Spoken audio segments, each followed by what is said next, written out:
Welcome back. Tonight, we have a story for you. It's a story that begins with a simple childish act of cruelty in a high school hallway. But it doesn't end there. No. 15 years later, that act spirals into a terrifying, sustained campaign of revenge. This isn't just about a debt being repaid. It's about a debt that was paid in full and then some, with monstrous interest. We start with a man named Greg. By all accounts, a success. Confident, untouchable. Until it's found in his apartment. And his end was, well, it was anything but neat. The details from the scene are instantly unnerving. His body wasn't just dead, it was destroyed. In a very precise, almost ritualistic way. Yeah, the spine was twisted. The report described it like a wet towel wrung out from both ends. And his eyes. Gone. Yeah. Just gone. And right away, this wasn't random. This was profoundly personal, targeted. And that precision is key. Detective Harlan, the lead investigator, he noted it immediately. No forced entry, no struggle, nothing. It wasn't a human crime. Not in the way we understand it. No.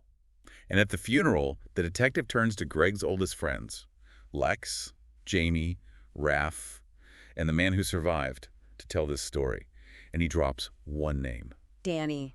And that one name, pulled from 15 years in the past, changes everything. It's like a pin dropping in a silent room.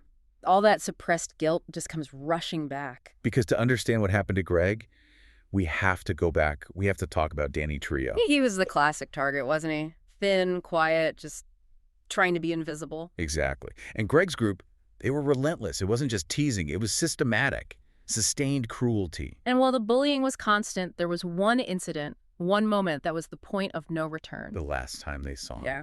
After school. Empty hallway. They cornered him. Yeah. And as a dare, they forced him into one of those tall, narrow lockers. And the story focuses on the sound of him screaming, his hands just pounding and pounding on the metal. Well, they just walked away. Yeah. They left him, trapped, alone, and terrified. And that was it. That was the last they ever saw of the old Danny. They buried the guilt for years, told themselves it was just a prank. But once that name was spoken again, the consequences began to spiral very, very quickly. Almost instantly. We're talking days after Greg's funeral. Lex, another member of the group, he's next. And the violence is the same, isn't it? Just as precise, just as impossible, no clues. Right. This wasn't just a vendetta. This was an elimination. And the remaining three, Jamie, Raph, and our narrator, they knew. They knew the rules of their world had just completely changed. They weren't dealing with a troubled kid anymore. They were being hunted by something operating on a terrifying, focused timeline. So they finally confess. They tell Detective Harlan everything about the locker. They have to know what happened to Danny. And Jamie, she starts digging. She goes to the local records office, and what she finds, it just blows the whole thing wide open. It's chilling. Less than a week after the locker incident, Less than a week. Danny's parents were found dead in their home. Cause of death, undetermined. But the report cites massive internal trauma. That's the first sign, the first consequence of whatever force Danny unleashed. And Danny himself, orphaned, traumatized. He was sealed away in a state facility. This wasn't just about the school anymore. This was bigger. Something utterly destructive had entered his world, and it started with the people closest to him. This realization just shattered Jamie. She started hearing Greg's voice. She couldn't sleep. She knew she was next. And she decided that the only safe place was somewhere impenetrable, somewhere a man couldn't get to her. So she sought protective custody. And they placed her in a maximum security prison unit. Think about that. Steel, concrete, 247 surveillance-trained guards. The ultimate human fortress. And this is where the threat Yeah. it defies all logic, all physical boundaries, because that fortress was breached. Breached with just surgical contempt. Jamie was found dead in her locked cell, her body destroyed. A locked steel box, and yet... The entire surveillance system for that wing failed. Between 3:02 and 3:17 a.m., just 15 minutes. And the guards. 3 of them. Found unconscious outside the unit.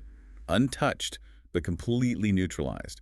The entity passed through steel, technology, and human defenses without even pausing. It's a statement, isn't it? Your locks don't matter. Your walls are irrelevant. Exactly. And to make sure they got the message, the name Danny was found at the scene. Which confirmed it for the last two. For Raph and the narrator, their time was up. They stopped running. They decided to hide together in the narrator's house, thinking there was safety in numbers. That comfort didn't last long. No. The narrator wakes up to a sound. Dull, heavy thuds. And a smell. Awful. sour and metallic. The signature. The signature of its presence. He finds Raph first, his body just horrifically contorted, spine cracked backward, an arm torn clean off. And then he sees it, hunched over Raph's body. The thing that had been hunting. Can you even describe it? I mean, what did he see? It was visceral horror. The skin was a sickly gray, pulled so thin you could see the bones underneath. It had weeping sores leaking this thick yellow fluid. Its arms were unnaturally long, dragging on the ground, ending in claws that looked like they were made of bone. And the narrator, he does what anyone would do. He pulls out a gun. Empties the clip right into its torso, but it doesn't fall. It doesn't bleed. It just reacts with a kind of cold, calculated annoyance. Proving that conventional weapons were completely useless. This wasn't a physical fight. It was an existential one. So he runs, convinced he's about to be torn apart, and then a complete shock. A figure tackles him, drags him out through a broken window. A man, gravel-voiced, worn down, looking like he'd been fighting a war for years. And that man was Danny Truillo. But the narrator can't reconcile this scarred, broken man with the quiet kid he remembered. That's when Danny tells him everything. The chilling explanation for it all. A supernatural contract born of pure despair. When he was in that locker, the screaming and pounding, they weren't just for help? No, they were prayers. He told the narrator he prayed to God, demons, shadows, anything. He didn't ask for justice. He asked for annihilation. Something answered. That's what he said. This entity, which he just called it, began hunting down every single person Danny had ever wished harm upon. And here's the most horrifying part. It started with his own parents. Because in that grief and trauma, he must have resented them for not protecting him, maybe just for existing while he was suffering. And after them, it moved on to the bullies, one by one. The narrator was just the last on a list that took 15 years to complete. Because he moved so far away. Which means Danny knew. He knew about Greg and Lex and Jamie. He'd been watching this whole thing unfold for years. He wasn't just surviving, he was preparing for a showdown with the very thing he had summoned. He knew it could be hurt. He said it reacts to pain. So it could be killed. Potentially. But not with normal means. He'd spent years researching. What did he use? What kind of weapons do you bring to a fight like this? He'd created his own ammunition for a heavily modified hunting rifle. The rounds were loaded with this precise esoteric mix. Like silver powder, industrial salt, iron filings, things from folklore. Yeah. From occult lore. He was trying to use human ritual to force a material weakness onto this immaterial thing. And his plan was to use the narrator as bait. A desperate, dangerous plan. Lure the creature to an abandoned house, a controlled kill zone.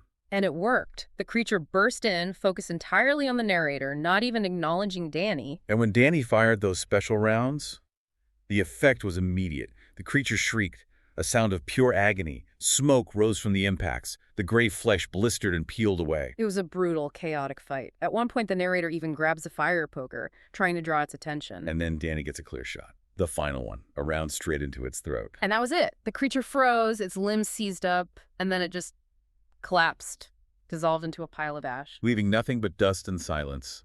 The debt was finally paid. But the real horror wasn't over. Not for them. The psychological nightmare was just beginning. This is maybe the most wrenching part of the whole story. The creature was gone. But there was no body, no evidence, nothing the police would ever believe. And Danny knew it. So he demanded one final, terrible act of self-sacrifice. He forced the narrator to shoot him. A non-fatal wound. Just enough to create a believable story. A traumatized victim snapping, going on a revenge spree, and being shot in self-defense by the last survivor. Danny deliberately chose to be framed as the monster. Yeah. To give the narrator, the man whose cruelty started it all, his freedom. And the narrator did it. He pulled the trigger. An act of agonizing, inverted justice. The official story became the easy one.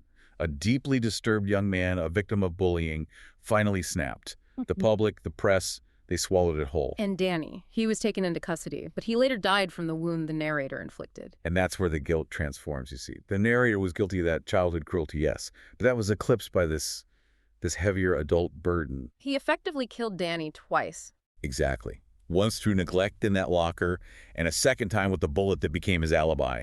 He was saved by the man he helped destroy, only to have to kill him to save himself. We started tonight trying to understand a series of horrific crimes. We ended up with this. This profound meditation on the monstrous cost of trauma. The actions of a few kids required the death of 4 people, the devastation of the narrator, and the ultimate sacrifice of their savior.